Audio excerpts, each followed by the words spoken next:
ایک نوجوان لڑکی کا عجیب سبق آموز واقعہ۔ محمد بن حسین بغدادی رحمۃ اللہ علیہ فرماتے ہیں کہ میں ایک سال حج کو گیا۔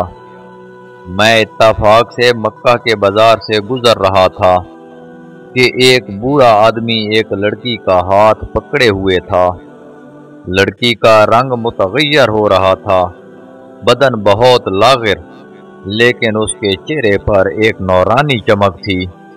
وہ بوڑھا پکار رہا تھا کہ کوئی اس لڑکی کا خریدار ہے، کوئی ہے جو اس کو پسند کرے، کوئی ہے جو 20 اشرفیوں سے اس کی قیمت زیادہ دے، اس شرط پر کہ میں اس کے ہر عیب سے بری ہوں۔ میں نے اس شیخ کے قریب جا کر پوچھا کہ اس باندی کی قیمت کا حال تو معلوم ہو گیا، اس میں عیب کیا ہے؟ وہ کہنے لگا کہ یہ لڑکی پاگل ہے، ہر وقت غمزدہ رہتی ہے، رات بھر نماز پڑھتی ہے، دن بھر روزہ رکھتی ہے، نہ کھاتی ہے نہ پیتی ہے، ہر جگہ بالکل تنہائی پسند کرتی ہے۔ جب میں نے اس کی بات سنی تو وہ لڑکی مجھے پسند آ گئی اور میں نے اس کو خرید لیا اور اپنی قیام گاہ پر گیا۔ میں نے اس کو دیکھا کہ وہ زمین کی طرف سر جھکائے بیٹھی ہے۔ پھر اس نے سر اٹھایا اور کہنے لگی کہ میرے چھوٹے آقا، آپ کا وطن کہاں ہے؟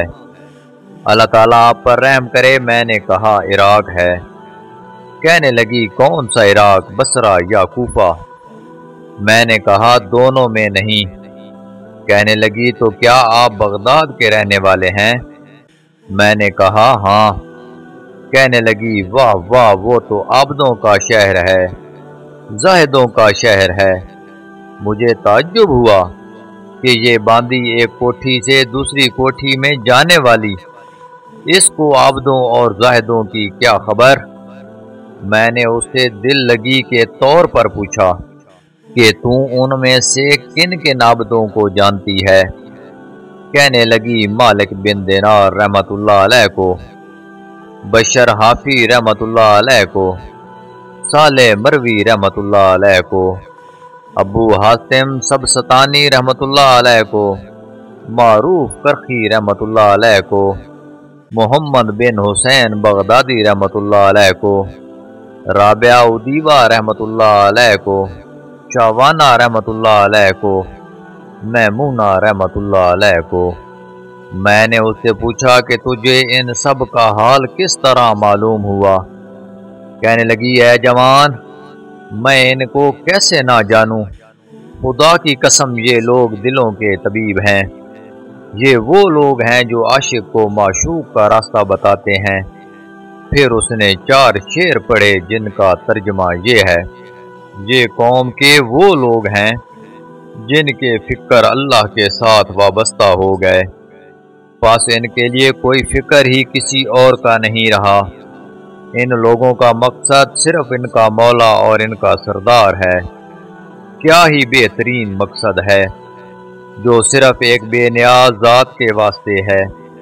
نہ تو دنیا ان سے الجھتی ہے اور نہ کھانوں کی عمدگی، نہ دنیا کی لذت، نہ ان کی اولاد، نہ ان سے اچھا لباس جگڑتا ہے، نہ مال کی روز افزوز زیادتی، نہ تعداد کی کثرت۔ اس کے بعد میں نے کہا اے لڑکی، میں محمد بن حسین ہی ہوں۔ کہنے لگی میں نے اللہ تعالیٰ سے دعا کی تھی کہ تم سے کہیں میری ملاقات ہو جائے۔ تمہاری وہ دلکش آواز کیا ہوئی جس سے تم مریدین کے دلوں کو زندہ کیا کرتے تھے اور سننے والوں کی آنکھیں اس سے بھر جایا کرتی تھیں؟ میں نے کہا بحالہ موجود ہے۔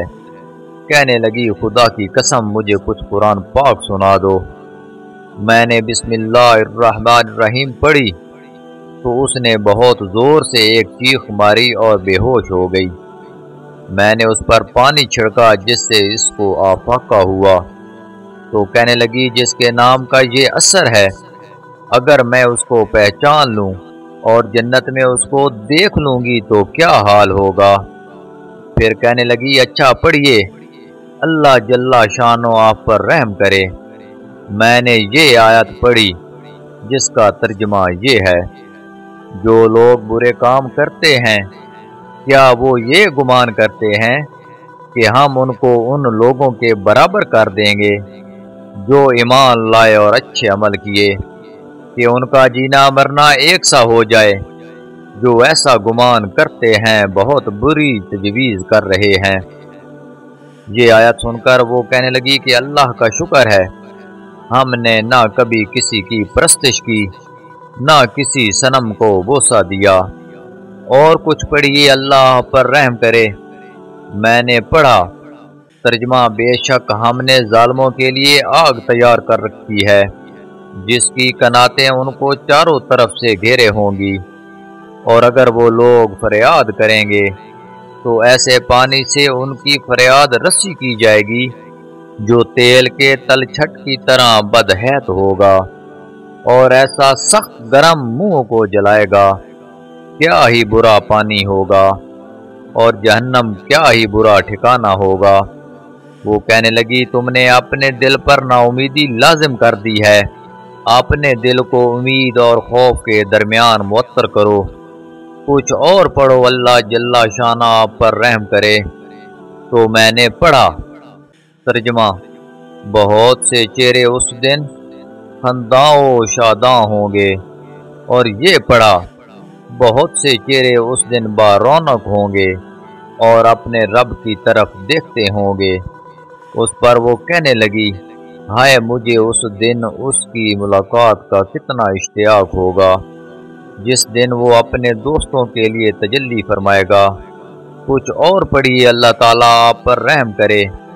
میں نے یہ آیت پڑھی، ترجمہ، سورۃ واقعہ کے پہلے رکوع کے ختم تک پڑھی، جن کا ترجمہ یہ ہے کہ ان اعلیٰ درجہ والوں کے پاس ایسے لڑکے جو ہمیشہ لڑکے ہی رہیں گے، یہ چیز کے لیے ہمیشہ آتے جاتے رہیں گے، آب خورے اور آفتابے اور ایسے گلاس جو بہتے ہوئے شراب سے بھر گئے ہوں کہ نہ اس شراب سے ان کو سر کا درد ہوگا، یعنی چکر آئے گا، نہ عقل میں فطور آئے گا، اور ایسے میوے لے کر آئیں گے جن کو یہ لوگ پسند کریں گے، اور پرندوں کا گوشت جو ان کو مرغوب ہو، اور ان کے لیے خوبصورت بڑی بڑی آنکھوں والی حوریں ہوں گی جیسا کہ حفاظت سے پوشیدہ رکھا ہوا موتی۔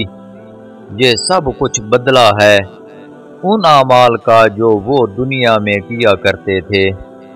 یہ لوگ جنت میں نہ بک بک سنیں گے، نہ کوئی اور بیہودہ بات، بس سلام ہی سلام کی آواز ہر طرف سے آئے گی۔ اور نمرود کے حضرات جو داہنے والے ہیں، یعنی ان کے اعمال نامے داہنے ہاتھ میں ملے ہیں، وہ داہنے بھی کیسے اچھے آدمی ہیں۔ وہ ان باغوں میں رہیں گے جہاں بغیر کانٹوں کی بیریاں ہوں گی، اور تہ بتہ کیلے لگے ہوں گے، اور بہت لمبا سایہ ہوگا، اور بہتا ہوا پانی ہوگا، اور کثرت سے میوے ہوں گے جو نہ ختم ہوں گے، اور نہ انہیں کسی قسم کی روک ٹوک ہوگی، جتنا جس کا دل چاہے کھائے۔ اور اونچے اونچے فرش ہوں گے، اور ان کے لیے بھی عورتیں ہوں گی جن کو ہم نے خاص طور سے بنایا کہ وہ ہمیشہ ہمیشہ کنواریاں ہی رہیں گی، یعنی صحبت کے بعد بھی کنواری بن جائیں گی، اور ناز و انداز کے لحاظ سے محبوبہ ہوں گی، اور جنت والوں کی ہم عمر ہوں گی، اور یہ سب چیزیں دینے والوں کے لیے ہیں۔ پھر وہ لڑکی مجھ سے کہنے لگی، میرا خیال ہے کہ تم نے بھی حوروں سے منگنی کی ہے، کچھ ان کے مہروں کے واسطے بھی خرچ کیا ہے؟ میں نے کہا، مجھے بتا دے ان کا مہر کیا ہوگا، میں تو فقیر آدمی ہوں۔ کہنے لگی، رات کو تہجد پڑھنا اور دن کو روزہ رکھنا، فقراء و مساکین سے محبت رکھنا۔ اس کے بعد اس باندی نے 6 اشعار پڑھے جن کا ترجمہ یہ ہے، اے وہ شخص جو حوروں سے ان کے پردے میں منگنی کرتا ہے اور ان کے لیے عالی مرتبے کے باوجود ان کا طالب ہے، کوشش کے ساتھ کھڑا ہو جا، سستی ہرگز نہ کر، نفس سے مجاہدہ کر، اس کو صبر کا عادی بنا، رات کو تہجد پڑھا کر دن کو روزہ رکھا کر، یہ ان کا مہر ہے۔ اگر تیری دونوں آنکھیں ان کو اس حال میں دیکھ لیں جبکہ وہ تیری طرف متوجہ ہو رہی ہوں، اور ان کے سینوں پر اناروں کی طرح سے ان کے پستان ابھر رہے ہوں، اور وہ اپنی ہم عمر لڑکیوں کے ساتھ چل رہی ہوں، اور ان کے سینوں پر چمکتے ہوئے ہار پڑے ہوئے ہوں، تو اس وقت تیری نگاہ میں یہ دنیا کی جتنی زیب و زینت ہے ساری ہی سبق بن جائے۔ یہ اشعار پڑھ کر اس کو بے ہوشی طاری ہو گئی۔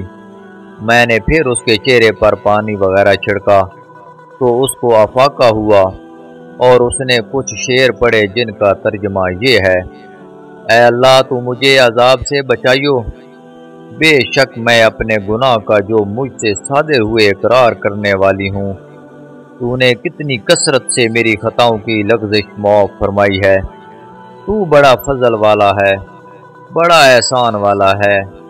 لوگ مجھے اچھا آدمی گمان کرتے ہیں، لیکن اگر تو میری خطائیں معاف نہ کر دے تو میں بدترین آدمی ہوں۔ میرے لیے کوئی تدبیر نہیں اس کے سوا کہ تیری بخشش کی امید ہے، اور تیرے ساتھ مجھے حسن ظن ہے کہ تو ضرور کرم کرے گا۔ یہ اشعار پڑھ کر اس باندی کو پھر غشی ہو گئی۔ میں جب اس کے قریب پہنچا تو وہ مر چکی تھی۔ مجھے اس کے انتقال کا بے حد صدمہ ہوا۔ میں اٹھ کر بازار گیا کہ اس کی تجہیز اور تکفین کا سامان خرید کر لاؤں۔ جب میں بازار سے لوٹا تو وہ کفنی کفنائی خوشبو لگی ہوئی معطر لاش رکھی ہوئی پڑی تھی۔ 2 سبز کپڑوں میں اس کا کفن تھا جو جنت کا لباس تھا۔ کفن میں 2 سطریں نور سے لکھی ہوئی تھیں۔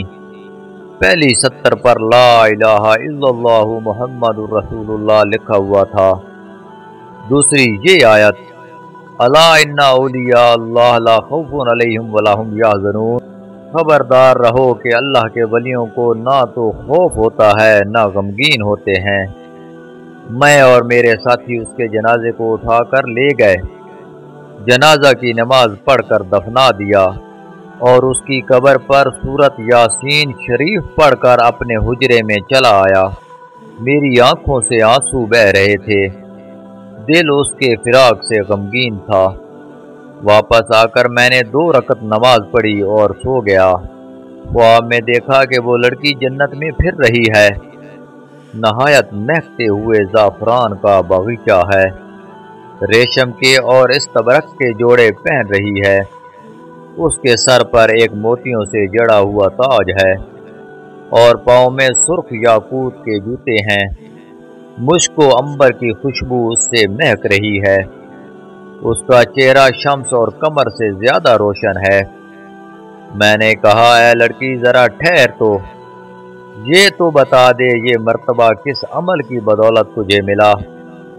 کہنے لگی: فقراء اور مساکین کی محبت سے، اور استغفار کی کثرت سے، اور مسلمانوں کے راستہ میں سے تکلیف دینے والی چیز کو ہٹا دینے سے۔ پھر اس نے 3 شعر پڑھے جن کا ترجمہ یہ ہے: مبارک ہے وہ شخص جس کی آنکھیں رات کو جاگتی ہوں، اور اپنے مالک کے عشق کی بے چینی میں رات گزار دے، اور کسی دن اپنی کوتاہیوں پر نوح کر لیا کرے، اور اپنی خطاؤں پر رو لیا کرے، اور شب کو اکیلا کھڑا ہو کر اللہ کے عذاب کے خوف سے اختر شماری کرتا ہو، اس حال کی حق تعالی شانہ کی نگاہ حفاظت کر رہی ہو۔ بے شک خواتین بھی اگر چاہیں تو اللہ کی نظر میں ایک خاص مقام حاصل کر سکتی ہیں۔ مدرجہ بالا واقعہ سے ہماری ماؤں بہنوں کو سبق حاصل کرنا چاہیے۔ اللہ تعالی ہم سب کو دین کی سمجھ عطا فرمائے، آمین یا رب العالمین۔ پیارے ناظرین کرام، اگر آپ کو ویڈیو پسند آئی ہو تو ویڈیو کو لائک کر دیں، چینل کو سبسکرائب کر دیں، اور بیل آئیکن کے بٹن کو دبا دیں تاکہ ہر نئی آنے والی ویڈیو کی اطلاع آپ کو بر وقت مل سکے۔ جزاک اللہ۔